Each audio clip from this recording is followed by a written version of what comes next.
견딜 수 없는 그런 감정을 소유한 사람도 있습니다.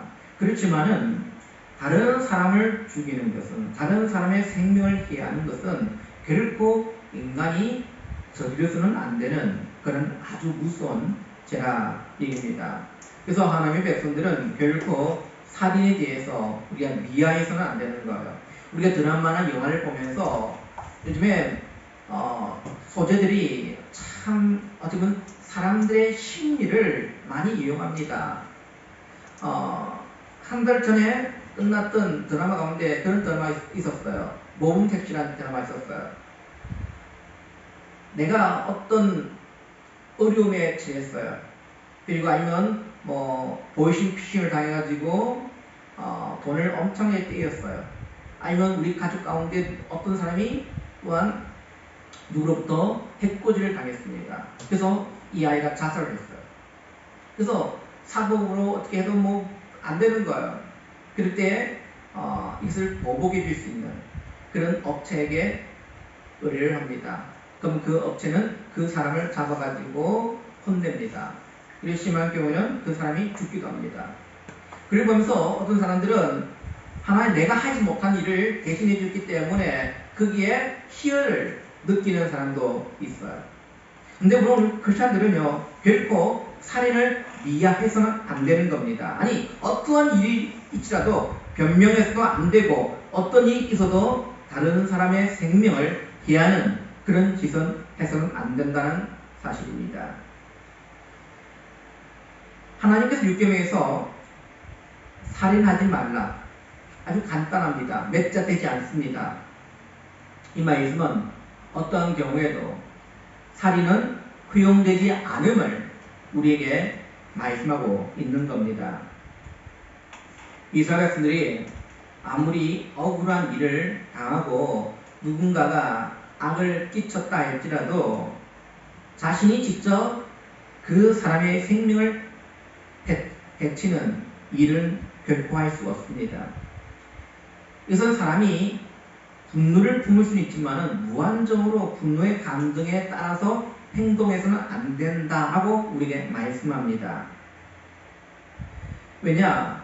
모든 사람은 하나님의 형상의 지음을 받았기 때문에 우리에게는 다 하나님의 형상이 우리 안에 있어요.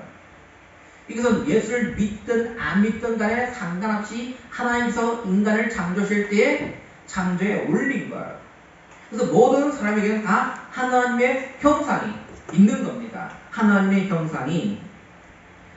그래서 너무도 귀하고 복된 자들이에요. 근데 우리가 그 사람을 해야 하는 일을 하게 되어진다면 그 사람을 폭행한다든지 아니면 그 사람의 생명을 해한다든지 그럴 경우는 바로 하나님의 형상을 파괴하는 행동인 겁니다. 그래서 하나님께서는 국가를 통해서 사람의 보복하는 것을 끊어놓으셨습니다. 아무리 자신이 억울한 일을 당할지라도 그 억울한 감정을 누구에게 가져가야 합니까? 결국은 국가에, 기관에 가져가서 재판을 통해서 해결하도록 하였던 겁니다. 만약에 우리 사회가 이러한 원칙을 지키지 않는다라고 한다면 이 사회가, 전 세계가 그런 원칙 없이 그냥 마음껏 자기의 감정대로 살아가라. 그냥 내가 억울한 일을 당했으니까 그 사람을 해야 된다 라고 한다면 어떻게 되겠습니까? 제가 어릴 때 미국에 많은 영화들 가운데 뭐 총잡이 영화, 뭐 항아의 무법자 이런 뭐 이야기들 아니면 장구, 총잡이 장구 이런 영화들 보면은 하나같이 뭐냐면은 서구 영화를 보면 정신에 보복을 하는 거예요. 보복. 뭐 뭘 먹다가 서로가 싸울 일이 있으면 나가서 보안관을 가운데 두고 심판관을 두고 이제 두 사람이 총을 가지고 겨루는 거예요. 그래서 거기에서 결투를 해가지고 그 사람을 죽일지라도 벌을 안 받는 거예요. 미국의 서부 영화에만 그렇게 나온 것이 아니라 중세 유럽도 그리했습니다. 중세 유럽도 보면은 누가 결투를 신청합니다. 만약에 결투를 신청했는데 내가 그 결투를 받아들이지 않으냐면은 이 사람은 겁쟁이가 되는 거야. 가문에 불명예를 끼치는 거야. 그러면 결투를 신청했을 때는 반드시 보면은 결투를 받아들이게 되는 거야. 그래서 중세는 뭘로 싸웠습니까? 칼로 싸우는 거예요. 펜싱 같은 거, 아니면 칼로, 아니면 그 다음 시기에는 총을 가지고 몇 보 가가지고 뒤돌아서 총을 쏘는 거. 어떻게 보면 모든 사회가 아마 그런 사회로 다시금 돌아가게 될 겁니다. 보복을 하는 그런 악순환이 되지 않겠습니까? 아니, 우리나라도 보면은 주로 우리나라의 뭐 드라마 아니면 뭐 과거의 그런 사극을 보면 어때요? 보복이잖아요. 아이가 자라고 있는데 부모가 누구로부터 죽임을 당했습니다. 그럼 그 아이는 뭘 합니까? 복수의 칼을 갑니다. 그리고 훌륭한 사부를 만나가지고 열심히 무술을 또한 전수를 받습니다. 그래서 그 아이가 나중에 성인이 돼서 누굴 찾아갑니까? 아버지의 원수를 찾아가는 겁니다. 그리고 그 원수를 만나서 보복을 하는 거죠. 아마 보복을 계속 악순환이 되풀이가 될 겁니다. 우리가 사람의 생명을 해야 하는 이 말을 할 때에 먼저 분노나 그리고 미움의 감정 없이는 설명할 수 없는 그러한 대목이에요. 우리가 왜 분노의 감정이 생기는가? 가장 중요한 것은 내가 다른 사람으로부터 무시를 당하거나 인격적으로 침해를 당했을 때에 우리의 마음속에 분노의 감정이 생기게 된다는 겁니다. 그리고 억울한 일을 당했을 때에 해결할 수 없거나 부당하게 고통을 받게 됐을 때에 분노의 감정이 생기지 않습니까? 난 하지도 않았는데 억울하게 눈물을 썼습니다. 그러면 우리 마음속에 분노의 감정이 생기는 거예요. 그리고 억울한 일을 당합니다. 누구로부터 사기를 당했습니다.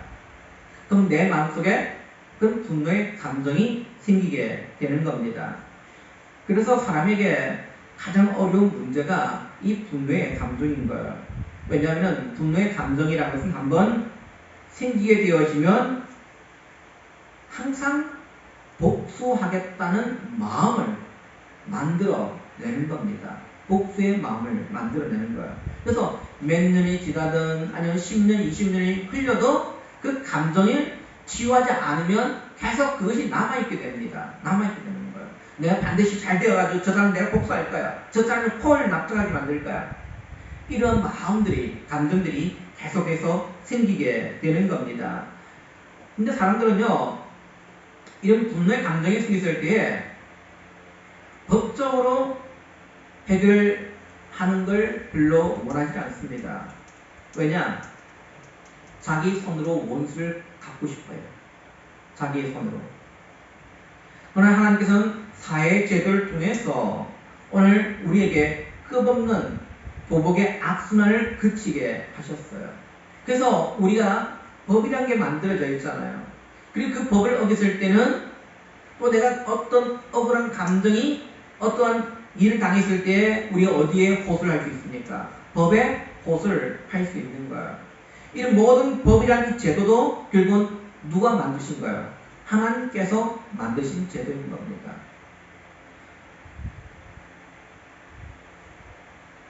사람이 죄인 이유가 우리의 마음속에 이 분노의 감정이란 것이 늘 꿈틀거리고 있습니다. 분노의 감정을 자극시키고 그리고 폭발시키는 것은 결국은 사탄이 하는 겁니다. 사탄이 우리의 마음을 자꾸 역동적시킵니다. 야, 너 그래야 참을 수 있어? 야, 너 저 사람보다 되어가지고 저 사람 그걸 납작하게 만들어야지. 야, 저 사람 너에게 그렇게 해코지 했을 때에 저 사람은 너무도 기뻐하고 좋아요. 넌 뭐야? 넌 여기서 멈추면 넌 비겁자고, 넌 겁쟁이고, 넌 나약한 자야, 넌 실패자야. 우리의 마음을 그렇게 요동하게 만드는 거예요. 그러면 사람은 그 감정에 의해서 어떻게 됩니까? 복수하고자 하는 마음을 생기게 되는 겁니다. 그래서 우리가 이 분노의 감정을 느낄 때에 가장 먼저 나타나는 현상이 뭐냐? 그것은 언어의 난폭성이에요. 사람들은 분노의 대상을 느낄 때에 화를 내는 것으로서 먼저 시작이 되어집니다. 화를 먼저 내죠. 화를 내도 이게 쉽게 사그라들지 않으면 어떡합니까? 그 뒤는 그보다 더 큰 강도로 그 사람을 대꾸질을 하게 되는 겁니다. 예수님은 오늘 우리에게 상승설교를 통해서 이 6번째 계명에 대해서 이렇게 설명하고 있습니다. 단지 우리가 살인하지 말라는 이 계명이 단순히 어떤 상대방의 신체를 손상시키는 아니면 생명을 해치는 그 정도의 주제를 가지고 우리에게 말씀하지 않습니다. 오늘 우리에게 언어의 문제를 짚고 있습니다. 마태복음 5장 21절 22절 말씀 보니까 옛 사람에게 말한 바 살인치 말라 누구니 살인하면 심판을 받게 되리라 하였다는 것을 너희가 들었으나 나는 너희에게 이르노니 새롭게 이 6계명을 해석합니다. 형제에게 노하는 자마다 심판을 받게 되고 형제에게 대하여 나가라 하는 자는 공의에 잡히게 되고 미련한 놈이라 하는 자는 지옥불에 들어가게 되리라. 이게 나가라는 말은 뭐냐면 그 당시에 욕이에요. 욕을 하는 자 결국은 공에 잡히게 될 것이고 미련한 놈이라.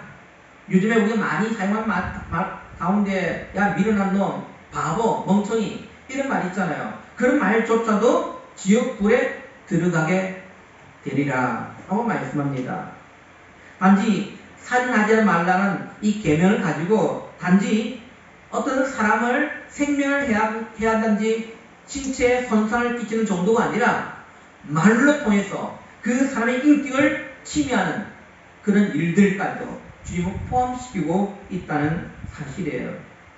그게 우리 믿음의 성도들은요, 말 한마디를 할지라도 우리는 그 속에 은혜의 폭력이 들어있지 않는가 한번 깊이 생각해 보아야 합니다. 라가, 미련한 놈, 바보, 멍청이, 우리는 이런 말들을 참 쉽게 내뱉지 않습니까? 그럼에도 불구하고 주님은 그것조차도 죄라, 아니 살인하는 죄라 말씀하고 있습니다. 살인죄로 간주하고 있다는 거죠.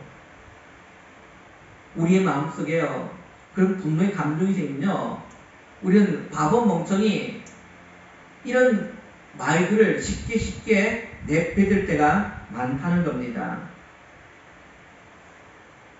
분노라는 것은 마치 물이 끓는 것 같아요. 한번 끓어버리면 쉽게 식어지지가 않는 겁니다. 분노의 감정이 내 가슴 속에 일어나게 되면요, 그게 갑자기 차가워질 수 있습니까?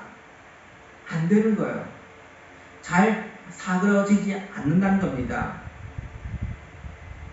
그래서 이런 부분을, 이런 감정이 일어나지 않도록 늘 우리는 조심해야 되고 경계해야 될 그런 부분입니다. 분노의 감정은 우리가 하나님 앞에 죄 용서를 받아야만이 해결되어지는 겁니다.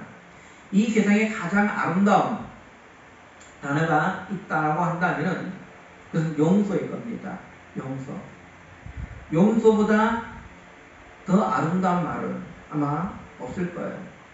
하나님도 우리에게 뭘 하셨어요? 용서하셨어요. 우리의 죄악과 우리의 모든 것들을 주님은 용서하셨습니다. 용서. 그래서 이 세상에 있는 모든 단어들 가운데 가장 아름다운 단어는 바로 용서입니다. 용서. 사람들 중에서 쉽게 분노를 느끼는 사람들은 한편으로 열등의식이 강한 사람입니다. 자기 자신을 잘 용납하는 사람은 누가 뭐라고 해도 잘 흔들리지 않습니다. 용서합니다. 근데 자존감이 센 사람들은, 그리고 아니면 열등의식이 강한 사람들은 남이 어떤 말을 하면 그것 때문에 꿍합니다. 그것 때문에 마음속에 분노가 생기게 된다는 겁니다. 쉽게 분노합니다. 우리는 그냥 개술지 않게 그냥 얘기한 거, 그 말한 것들을 열등감이 있는 사람은요, 그 말을 깊이 생각한다는 거예요. 깊이. 그냥 보통 얘기하는 건데, 이 사람은 그걸 가지고 이 생각을 하면서 무슨 생각했습니까?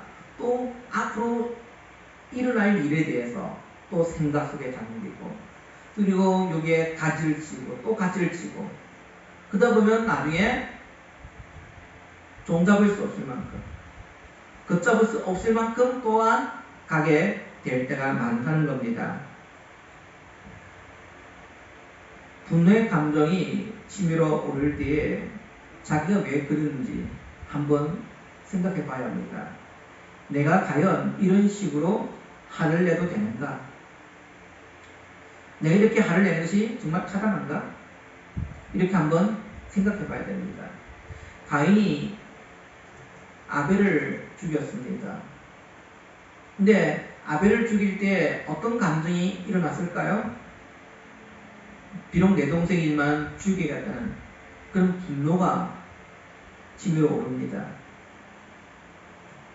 가인이 분을 품었을 때 하나님께서는 그에게 분을 푼 이유가 무엇인지를 묻습니다. 왜 네가 이렇게 분을 내고 있느냐? 왜 이렇게 화가 나 있느냐? 왜 이렇게 뾰롱해 있느냐? 묻습니다. 다시 말하면 그가 분을 품고 있는 이유가 합당한지에 대해서 묻는 거예요.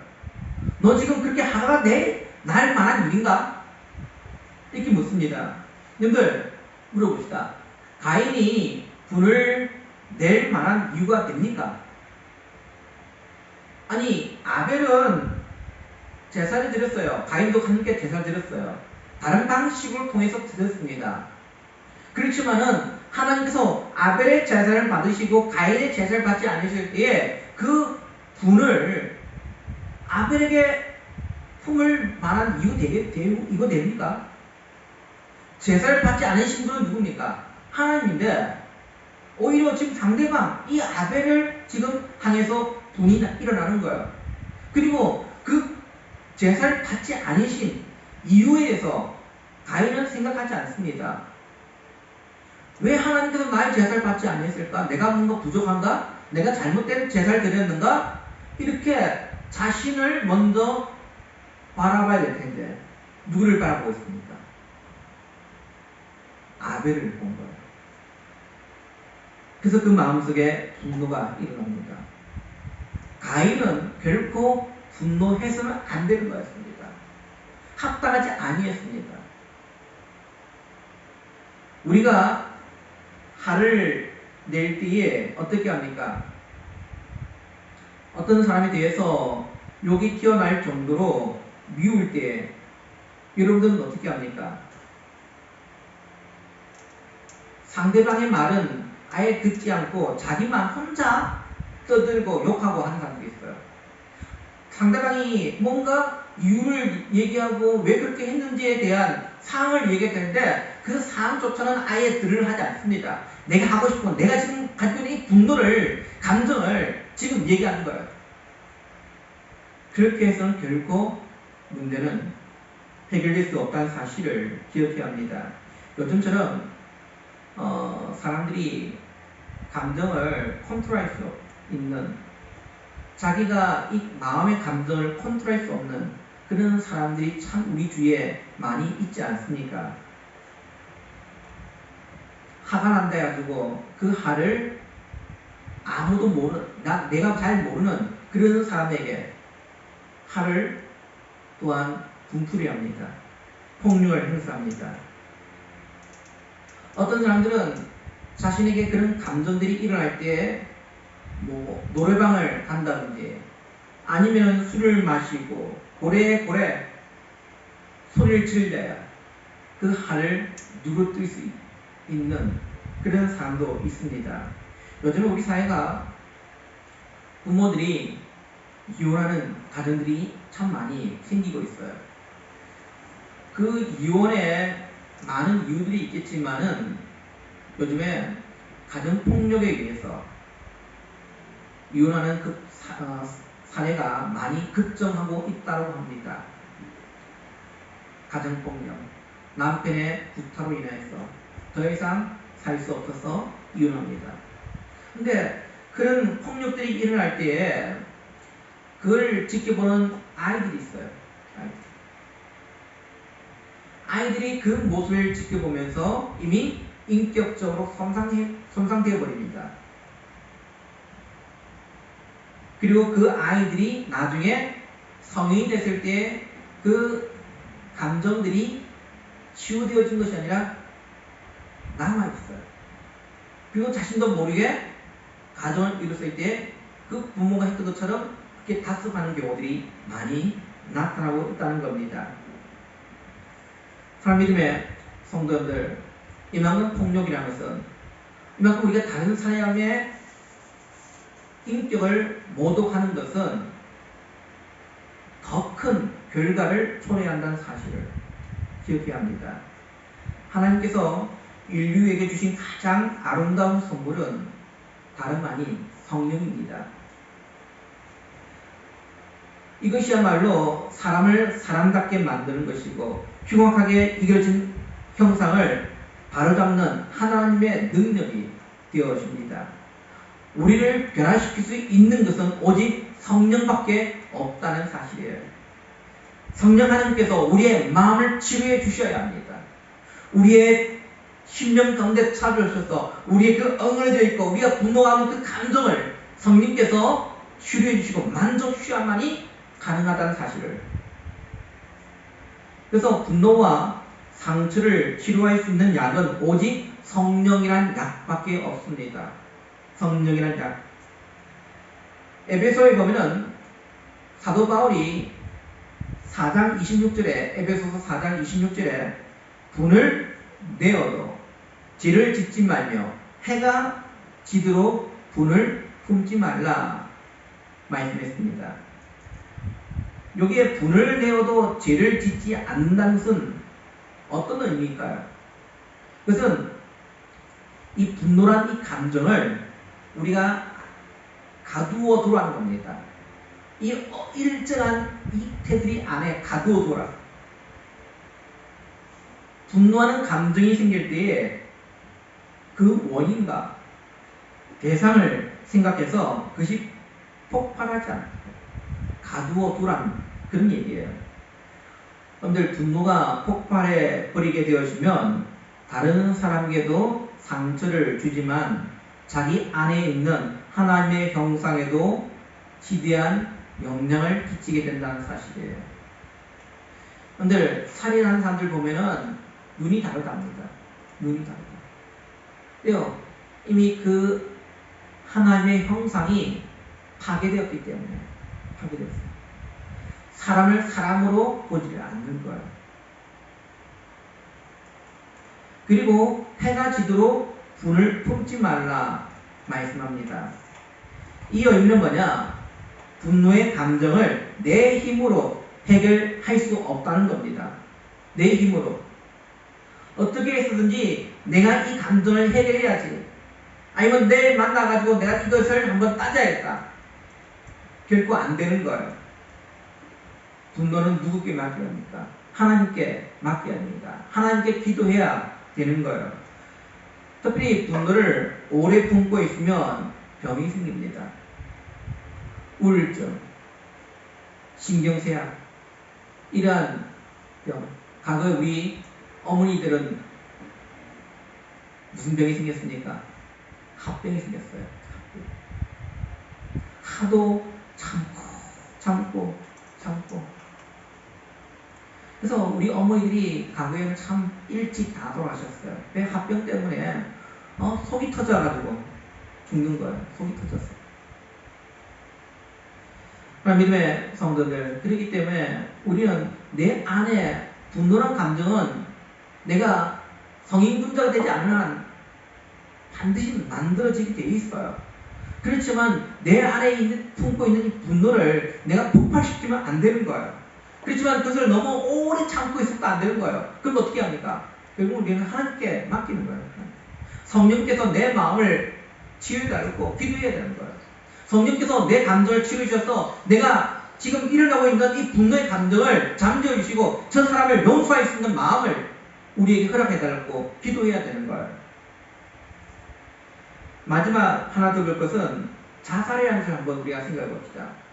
보통 우리가 살인하는 개념을 내가 누가 다른 사람을 손상시키는 경우입니다. 그런데 자살은 살인죄입니까? 살인죄가 아닙니까? 동등하게 살인죄입니다. 살인죄예요.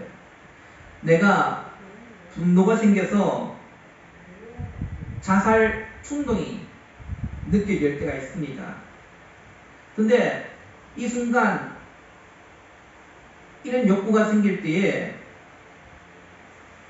정상적인 사람은 상상할 수 없을 정도로 강력한 폭발력이 생기게 되는 거예요. 자살도 아무나 하는 게 아니에요. 근데 이것을 우리가 신앙적으로 이겨야 되는 겁니다. 사람들은 자신이 얼마나 귀한 존재인지를 깨닫지를 못합니다. 우리는 하나님의 형상을 입은 자예요. 너무 귀한 존재입니다. 하나님은 우리를 행복하게 우리를 창조하셨어요. 근데 많은 사람들은 내가 지금 없는 거, 내가 어떤 억울한 일을 당해가지고 그래서 그 속에서 일어나고 있는 이 분노의 감정으로 인해서 내가 죽고 싶다는 이런 감정이 만들어질 때 그 행동으로 옮기는 사람들이 있습니다. 그것 또한 살인죄예요. 왜요? 아니 내가 내 마음대로 하는데 아니잖아요. 생명이 우리 겁니까? 생명의 주관자가 우리입니까? 아니에요. 하나님이십니다. 우리의 생명은 하나님께 속해 있습니다. 그러니까 하나님께 모든 걸 맡겨야 되는 거예요. 그런 감정이 생겨날 때에 우리가 나란 존재가 어떠한 존재인지를 생각해보고 하나님의 형상을 지원받은 존재라는 사실, 그리고 그 존재가 옳고 힘든 일을 만났을 때 하나님 이 문제 하나님께 맡깁니다.